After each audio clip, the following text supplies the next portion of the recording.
विद्या भारती मुजफ्फरनगर द्वारा संचालित ऑनलाइन शिक्षण में आपका स्वागत है। मैं पवन कुमार चंदेल, आचार्य लाला जगदीश प्रसाद सरस्वती विद्या मंदिर inter college, Jansath road, Muzaffarnagar.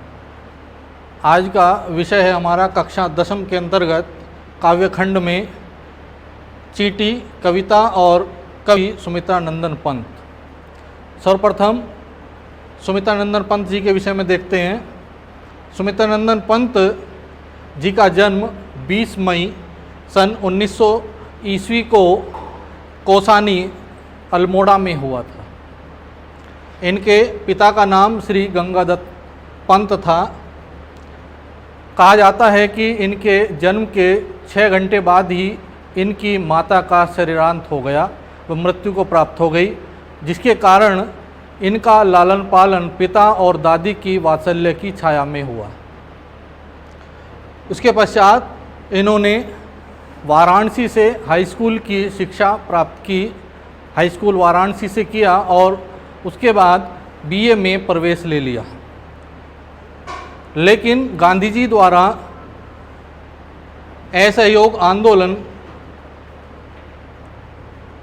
को देखकर ये जो हैं बीए की परीक्षा बीच में ही छोड़कर जो है उस आंदोलन में कूद पड़े और इन्होंने वहीं पर अपनी बीए की शिक्षा त्याग दी। इसके बाद स्वाध्याय द्वारा ही इन्होंने संस्कृत, अंग्रेजी, बांग्ला और हिंदी जैसे विषयों का अध्ययन किया और उसमें निपुण हुए।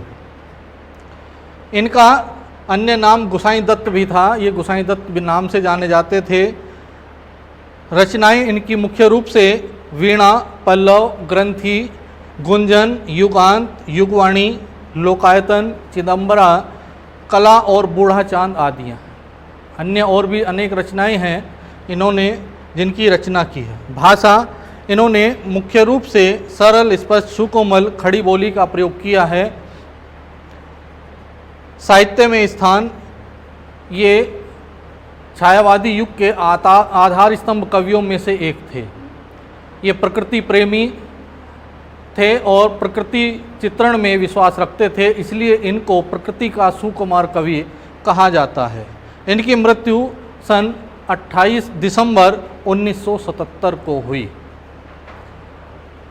कवि सुमित्रा नंदन पंत की रचनाओं और इनकी साहित्य सेवाओं से प्रसन्न होकर इन्हें अनेक पुरस्कार और सम्मान भी मिले, जिसमें भारत सरकार द्वारा इनको पद्म भूषण से विभूषित किया गया। साथ ही चिदंबरा रचना पर इन्हें भारतीय ज्ञानपीठ पुरस्कार दिया गया। कला और बूढ़ा चांद रचना पर इन्हें साहित्य अकादमी द्वारा पुरस्कृत किया गया और लोकायतन रचना पर इन्हें सोवियत भूमि पुरस्कार से सम्मानित किया गया।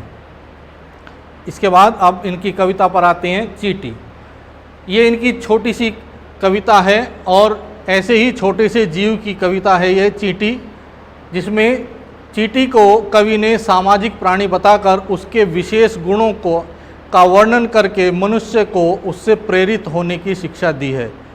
क्या प्रेरणा दी है कवि ने? क्या कह रहे हैं कवि कि चीटी को देखा वह सरल विरल काली रेखा। कवि पंत जी कहते हैं, प्रश्न करते हैं कि चीटी को देखा, कि आप सभी ने चीटी को देखा होगा। वह सरल, वह साधारण, विरल, पतली, जो घनी न हो, काली रेखा, काली रेखा के समान प्रतीत होती है। यानी चीटी को देखा, चीटी को आप सबने देखा होगा। वह चीटी सरल, साधारण और पतली, जो घनी न हो, काली रेखा के समान प्रतीत होती है। और जब वह पंक्तिबद्ध होकर के चलती है तो कैसी प्रतीत होती है कि तम के धागे सी जो हिलडुल, जो तम यानी काले धागे के समान हिलती हुई, डुलती हुई प्रतीत होती है। चलती लघुपद पल पल मिलजुल, और जो प्रति पल जो है, हर समय, हर क्षण जो है अपने लघुपद अर्थात छोटे छोटे पैरों के द्वारा मिलजुल कर चलती रहती है, बढ़ती रहती है, अपने कार्य में लगी रहती है, अपना कार्य करती रहती है। वह है पिपील का पाती, वह और कोई नहीं बल्कि चींटियों की पंक्ति है। देखो ना किस भांति, कवि कह रहे हैं कि देखो वह किस प्रकार से निरंतर काम करती, वह सतत सतत निरंतर, वह किस प्रकार से निरंतर कार्य में लगी रहती है, कार्य करती रहती है। कन कन कन के चुनती अविरत, और वह कण कण को चुन करके उससे अपना और अपने परिवार का पालन पोषण करती है। अर्थात चींटी जो है इधर उधर घूमती फिरती निरंतर चलती रहती है और इधर उधर चलते चलते वह कण कण को चुन करके अपना और अपने परिवार का भरण पोषण करती है। गायें चराती धूप खिलाती, वह गायों को चराती है, उनको धूप खिलाती है, उनको घुमाने के लिए बाहर ले जाती है। प्राणी शास्त्रों के अनुसार कहा जाता है कि चींटियों में भी गायें होती हैं और उन गायों को चींटियां ही जो है घुमाने के लिए जाती हैं और उनको धूप खिलाती हैं, अर्थात उनका पालन पोषण करती हैं। बच्चों की निगरानी करती, चींटियों का स्वभाव मनुष्य जैसा होता है कि वह अपने बच्चों की देखभाल करती है, उनकी निगरानी करती है।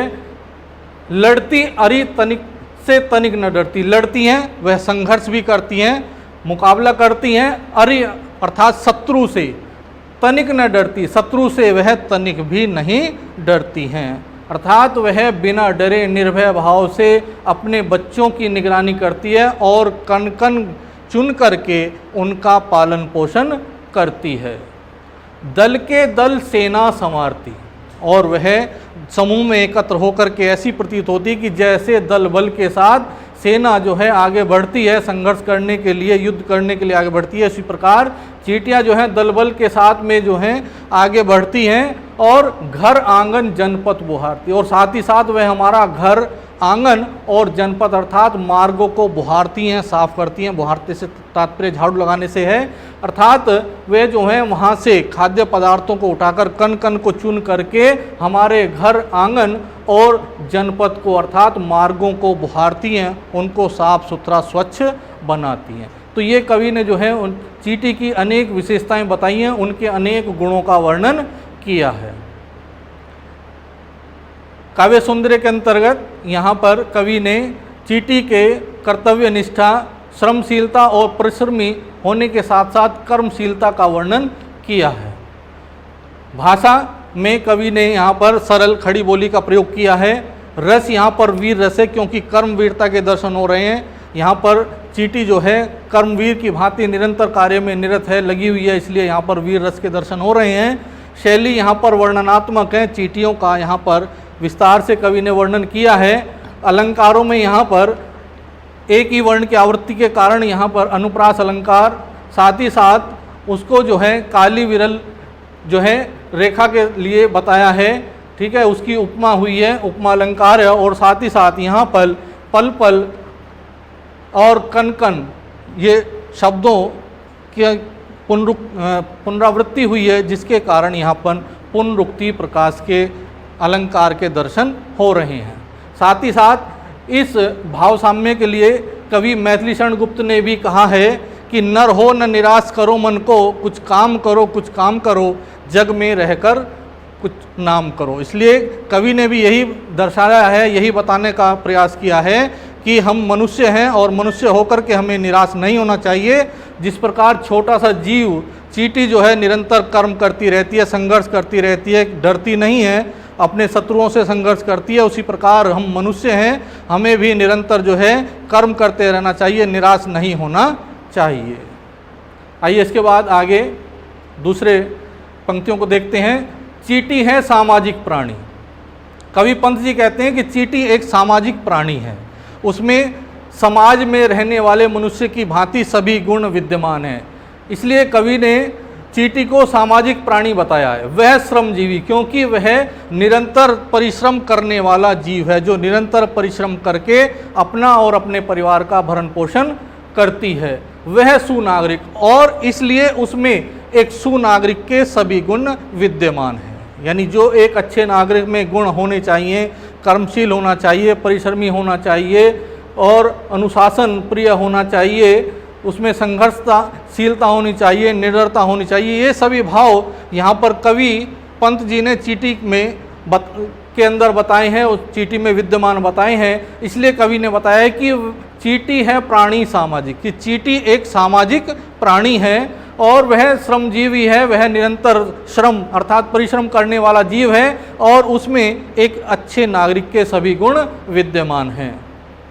देखा चींटी को, कवि फिर प्रश्न कर रहे हैं कि कवि को कह रहे हैं कि आपने चींटी को देखा होगा, के जी को, यानी उसके अंदर कितना जी होता है, कितना आत्मबल होता है, कितने आत्मबल होता है, और उसी के द्वारा वह जो है निडर भाव से इधर उधर पृथ्वी पर जो है भ्रमण करती है, विचरण करती है। भूरे बालों की सी कतरन, जब चींटियां समूह में होती हैं तो ऐसा प्रतीत होता है कि जैसे भूरे बालों की कतरन डाल दी गई हो, और भूरे बालों की कतरन के समान वे चींटियों का समूह प्रतीत होता है। छिपा नहीं उसका छोटापन, कवि पंथी कहते हैं कि चींटी का जो छोटापन है, जो सूक्ष्म रूप है, वह किसी से छिपा हुआ नहीं है, कि चींटी कितना सूक्ष्म जीव होकर भी निरंतर हमें कार्य करने के लिए प्रेरित करती है। वह समस्त पृथ्वी पर निर्भय विचरण करती, वह छोटा सा जीव होकर भी समस्त पृथ्वी पर निर्भय होकर के, निडर होकर के इधर उधर विचरण करती है, यानी किसी भी प्रकार का भय उसके अंदर नहीं होता। निर्भय होकर के वह समस्त पृथ्वी पर जहाँ इच्छा होती है वहाँ पर वह भ्रमण करती है, वहाँ पर घूमती है, श्रम में तन्मय, और वह हर समय श्रम करती रहती है, श्रमशील रहती है, और वह जीवन की अक्षय चिंगारी, और उसके उस श्रमशीलता को देखकर ऐसा प्रतीत होता है कि उसका जो जीवन है अक्षय चिंगारी, अक्षय अर्थात कभी न नष्ट होने वाली चिंगारी के समान है, अर्थात वह हर समय शक्ति से भरी रहती है। वह भी क्या देही है तिलसी, कवि कह रहे हैं कि उसकी देह यानी उसका शरीर कितना सूक्ष्म होता है, तिल के समान बताया है कवि ने, उसकी उपमा तिल से की है। कह रहे हैं कि वह भी क्या देही है तिलसी, कवि बताते हैं कि चींटी का जो शरीर है वह तिल के समान सूक्ष्म होता है, लेकिन सूक्ष्म होकर के भी वह निरंतर मनुष्य को प्रेरित करती है कि उन्हें निरंतर कर्म करते रहना चाहिए। प्राणों की रिलमिल झिलमिल सी, और उनमें प्राणों की सजीवता और झिलमिल सी, उसके अंदर जो प्राणों की सजीवता है वह शक्ति से भरकर निरंतर कर्म करने की हमें प्रेरणा देती है।